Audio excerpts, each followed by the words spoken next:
Hello बच्चों, अर्थ education में आपका स्वागत है। सभी को मेरा नमस्कार। मैं आपके सामने 10th क्लास के लिए कुछ इम्पोर्टेंट शॉर्ट क्वेश्चन आंसर्स लेके आई हूँ और हम कर रहे हैं 2021 में जो क्वेश्चन पेपर आया था बोर्ड एग्जाम में वो। तो इसका पहला क्वेश्चन है, नैदानिक मूल्यांकन से आप क्या समझते हैं। तो बच्चों, नैदानिक मूल्यांकन से आप क्या समझते हैं? नैदानिक मूल्यांकन पूर्व मूल्यांकन का एक रूप है जहां शिक्षक अपने निर्देश से पहले छात्रों की ताकत, कमजोरियों और कौशल का मूल्यांकन करता है। तो नैदानिक मूल्यांकन क्या होया? नैदानिक मूल्यांकन वो मूल्यांकन हुआ, अध्यापक बच्चों को कुछ सिखाने से पहले ही ये आंकलन करता है कि बच्चों को खुद से क्या आता है, इस विषय के बारे में क्या नॉलेज है, उनको कितना ज्ञान है, वो कितना सीख सकते हैं, क्या क्या उनके वीक पॉइंट्स हैं, उनमें क्या कौशल है, इन सब चीजों के बारे में ज्ञान प्राप्त करता है। वो इन सब चीजों का वो आंकलन करता है और इन सब चीजों का आंकलन करना ही नैदानिक मूल्यांकन कहलाता है। तो नैदानिक मूल्यांकन क्या हुआ, एक बार मैं फिर से रिपीट कर रही हूँ। नैदानिक मूल्यांकन पूर्व मूल्यांकन का एक रूप है जहां शिक्षक अपने निर्देश से पहले छात्रों की ताकत, कमजोरी, ज्ञान और कौशल का मूल्यांकन करता है। क्वेश्चन नंबर 2, मुक्त खेल के 6 बुनियादी घटकों को बताइए। तो भाई, मुक्त खेल के 6 बुनियादी घटक हैं प्रत्याशा, नंबर 2 आश्चर्य, नंबर 3 आनंद, नंबर 4 समझ, नंबर 5 शक्ति और नंबर 6 शिष्टता। कौन से 6 घटक हुए? प्रत्याशा, आश्चर्य, आनंद, समझ, शक्ति और शिष्टता। क्वेश्चन नंबर 3 है, 3 पर्यावरणीय स्थिति जो एक एथलीट को समायोजित करने के लिए सीखना होगा, क्या है? वो है ऊंचाई, तापमान और समय परिवर्तन। कौन सी हैं? ऊंचाई, तापमान और समय परिवर्तन। क्वेश्चन नंबर 4, EOQ आर्थिक आदेश मात्रा से आप क्या समझते हैं? EOQ आर्थिक आदेश मात्रा क्या होती है भाई? EOQ जो आर्थिक आदेश मात्रा है उसका उद्देश्य प्राप्त संख्या में उत्पाद इकाइयों को समझना है जिन्हें ऑर्डर करने की आवश्यकता है। आदेश मात्रा से क्या समझे आप? पर्याप्त संख्या में उत्पाद इकाइयों को समझना है जिन्हें ऑर्डर करने की आवश्यकता है। देखो बच्चों, यहाँ EOQ डाल रखा है, आर्थिक आदेश मात्रा का शॉर्ट नाम। कई बार पेपर में आ जाता है कि EOQ का पूरा नाम क्या है, तो इसको भी अभी याद कर लेना, आर्थिक आदेश मात्रा। क्वेश्चन नंबर 5, मूल्यांकन की प्रत्यक्ष विधि को परिभाषित कीजिए। तो मूल्यांकन की प्रत्यक्ष विधि क्या होती है? इस विधि में विद्यार्थियों को अपने सीखने के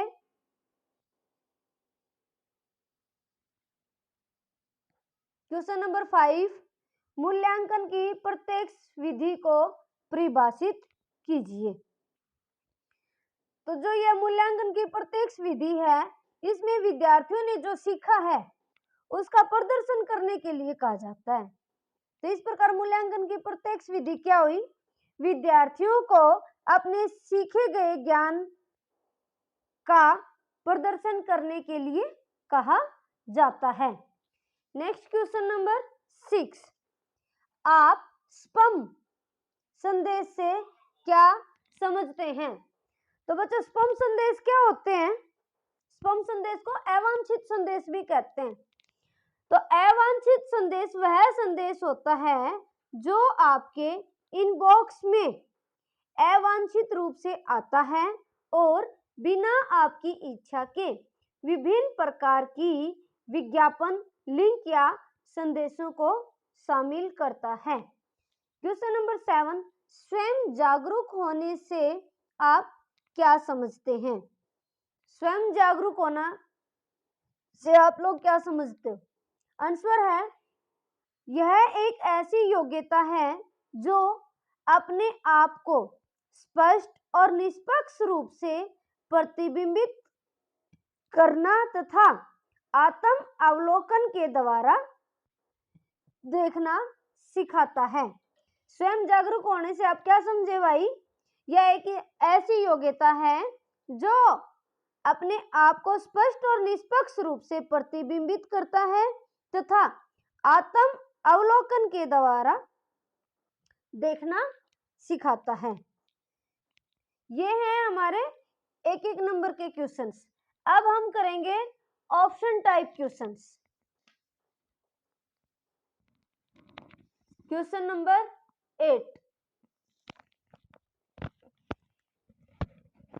शरीर का संतुलन है। ऑप्शन है क्रिया, समन्वय, संतुलन, इनमें से कोई नहीं। तो इसका आंसर आएगा संतुलन। क्वेश्चन नंबर 9, पैर नेत्र समन्वय द्वारा विकसित किया जाता है। बॉल को किक करना, बिल्कुल सही बात है, क्योंकि जब भी हम बॉल को किक मारते हैं तो अपने पैरों से तो किक मारते हैं और आंखों से देखते हैं, जिससे कि समन्वय विकसित होता है हमारा, यानी कि कोऑर्डिनेशन विकसित होता है। क्वेश्चन नंबर 10, समन्वय शरीर की संवेदी क्रियाओं के सहयोग से शरीर की गति को नियंत्रित करने की अक्षमता है। बिल्कुल सही बात है, सत्य। ठीक है, ये हमारे है ना पहले यूनिट के पहले ही चैप्टर में है, एक्शन, बैलेंस, कोऑर्डिनेशन। ये हमने 9th में भी पढ़ा था, 10th में भी पढ़ा है, 11th और 12th चारों साल हम इस टॉपिक को पढ़ेंगे। इसको जितना जल्दी सीख लोगे उतना अच्छा रहेगा।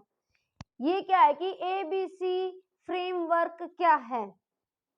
तो ABC फ्रेमवर्क के है मूलभूत कौशल को डेवलप करना का एक ढांचा है। अच्छा, ABC की फुल फॉर्म क्या है? एक्शन, बैलेंस, कोऑर्डिनेशन, यानी कि क्रिया, संतुलन, समन्वय। तो देखो इसी में से कितने 3 क्वेश्चन कंटिन्यू एक ही टॉपिक से पूछे गए। ये बहुत ही इंपॉर्टेंट टॉपिक है। आप अपनी बुक में से इस टॉपिक को बहुत अच्छे से तैयार कर लेना, आपके पेपर में जरूर क्वेश्चन आएगा इसमें से। क्वेश्चन नंबर 10, स्पोर्ट्स और अभ्यास के मनोवैज्ञानिक कारकों जो प्रदर्शन को प्रभावित करते हैं। तो मनोवैज्ञानिक कारक है भाई प्रेरणा, इसका आंसर आएगा प्रेरणा। क्वेश्चन नंबर 12, नेटवर्किंग मनोरंजक गतिविधि का एक खालिस्तान कारक है। सामाजिक कारक, इसका आंसर आएगा सामाजिक कारक। क्वेश्चन नंबर 13, आने वाले उत्पादन और आउटगोइंग शिपमेंट के आधार पर इन्वेंट्री को बनाए रखने की प्रक्रिया को खालिस्तान कहा जाता है। इन्वेंट्री शुद्धता, आने वाले उत्पादन और आउटगोइंग शिपमेंट के आधार पर इन्वेंट्री को बनाए रखने की प्रक्रिया को इन्वेंट्री शुद्धता कहा जाता है। क्वेश्चन नंबर 14, असंरचित खेल है। इसका भी भाई ए आंसर होगा, खुला अंत, क्योंकि लक्ष्य उन्मुख, तार्किक, योजनाबद्ध ये सब संरचित खेल के हैं। असंरचित खेल वो खेल होते हैं जिनके ना तो कोई रूल रेगुलेशन होते और ना ही कोई ग्राउंड वगैरह के लिए ये कि भाई इतना ही होना चाहिए, आप कितना भी कुछ भी अपनी मर्जी से कर सकते हो, कोई बाउंड्री नहीं होती है इनकी, इसलिए इसका आंसर आएगा खुला अंत। निम्नलिखित में से कौन सा स्रोत एक अज्ञेय स्रोत है? इसका आंसर होगा पेट्रोल। अब है क्वेश्चन नंबर 16,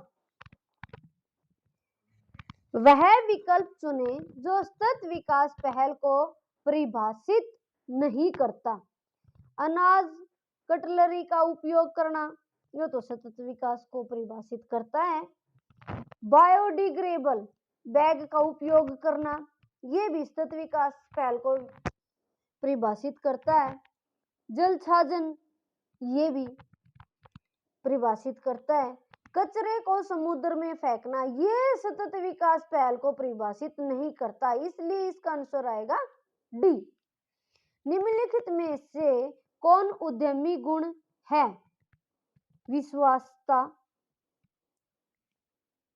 रचनात्मक, धीरज, उपरोक्त सभी। इसका आंसर भी डी आएगा।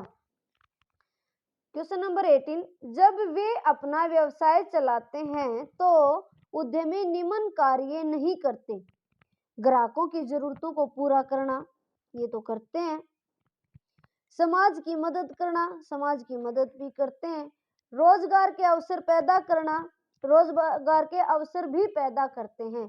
पर्यावरण को नुकसान, यस, उद्यमी पर्यावरण को नुकसान नहीं पहुंचाते।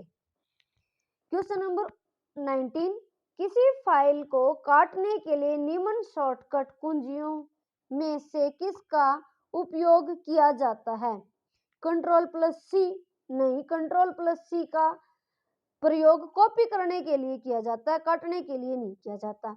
Ctrl+V, Ctrl+V का प्रयोग पेस्ट करने के लिए किया जाता है। Ctrl+A, यह भी नहीं है। शॉर्ट कुंजियों को काटने के लिए प्रयोग किया जाता है Ctrl+X, तो इसका आंसर आएगा डी। क्वेश्चन नंबर 20, संयुक्त राष्ट्र द्वारा कितने सतत विकास के लक्ष्य दिए गए हैं? तो संयुक्त राष्ट्र संघ द्वारा सतत विकास के 17 लक्ष्य दिए गए हैं। क्वेश्चन नंबर 21, निम्नलिखित में से कौन मूल्यांकन उपकरण का उदाहरण नहीं है? चेकलिस्ट, चेकलिस्ट तो मूल्यांकन उपकरण का उदाहरण है। लैब रिपोर्ट, लैब रिपोर्ट नहीं है उपकरण का उदाहरण, तो इसका आंसर बी आएगा। मूल्यांकन उपकरण का उदाहरण नहीं है lab report. Question number 22, inventory प्रबंधन आपूर्ति श्रृंखला प्रबंधन का एक मुख्य घटक है। यस, बिल्कुल सही बात है, इसका आंसर आएगा सत्य। तो बच्चों, आज हमने एक एक नंबर के क्वेश्चन किए हैं। आज के लिए इतना ही, आगे मिलते हैं नेक्स्ट वीडियो में। पहले हम सब एक एक नंबर के क्वेश्चन करेंगे, फिर दो दो के करेंगे, फिर तीन तीन के भी और छह छह के भी। आप मेरे साथ जुड़े रहिए, बने रहिए, ताकि मैं आपको ज्यादा से ज्यादा पेपर की अच्छे से तैयारी करवाऊं। और मेरी और वीडियो देखने के लिए, और छोटे क्वेश्चन आंसर देखने के लिए, सीखने के लिए आप मेरे चैनल को सब्सक्राइब करिए, ताकि जब भी मैं कोई भी वीडियो डालूं तो आपको पता चल जाए। ठीक है, आज के लिए इतना ही, मिलते हैं नेक्स्ट वीडियो में। तब तक के लिए बाय बाय, नमस्कार।